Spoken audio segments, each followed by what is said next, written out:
how to turn off or on typing indicator on Truecaller. Hello guys, in today's video I'm gonna show you how to turn it off or on.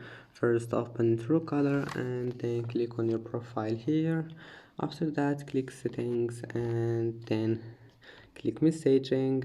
Scroll all the way down until you find this one, typing indicator, and that's it.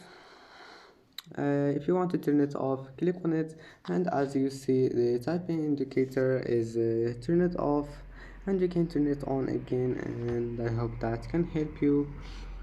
And that's it for today's video. If you like this video, please don't forget to like and don't forget to subscribe, and thank you for watching this video until the end, and see you in the next video.